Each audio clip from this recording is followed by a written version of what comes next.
Bonjour, je m'appelle Jean Préau, donc j'ai 56 ans, je père de 6 enfants. Je viens d'une famille bonne famille parisienne en quelque sorte, et j'ai suivi donc un système éducatif m'amenant jusqu'à HEC, puis ensuite j'ai créé plusieurs entreprises, l'une spécialisée dans le voyage dans le temps et la réalité virtuelle dans les années 90.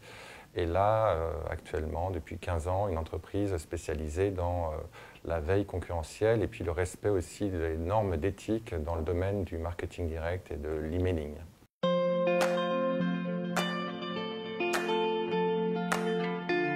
Alors, je suis l'UDMF depuis un peu plus de 3 ans, lorsque j'avais rencontré Najib.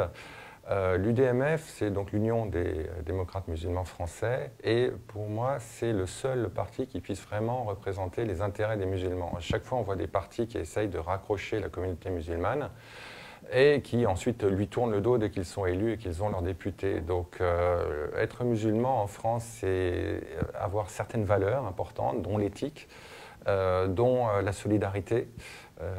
Et ces valeurs-là, nous comptons les porter via l'UDMF au niveau européen.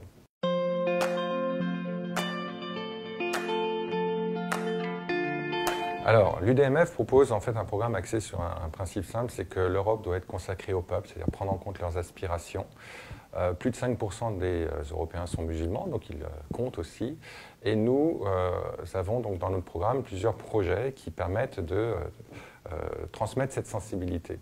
Donc, quelques exemples au niveau fiscal, c'est de prendre en compte le fait que les réductions d'impôts qui sont proposées actuellement privilégient les personnes imposables. Or, la communauté musulmane est surreprésentée en termes de personnes non imposables, ne se voit pas bénéficier des mêmes aides de l'État. Donc nous sommes pour que l'État fasse un crédit d'impôt et non plus un remboursement d'impôt sur les œuvres, et notamment pour tout ce qui est don aux œuvres religieuses. Nous sommes aussi pour que les peuples soient mieux représentés au niveau européen et éventuellement par un Sénat qui serait tiré au sort.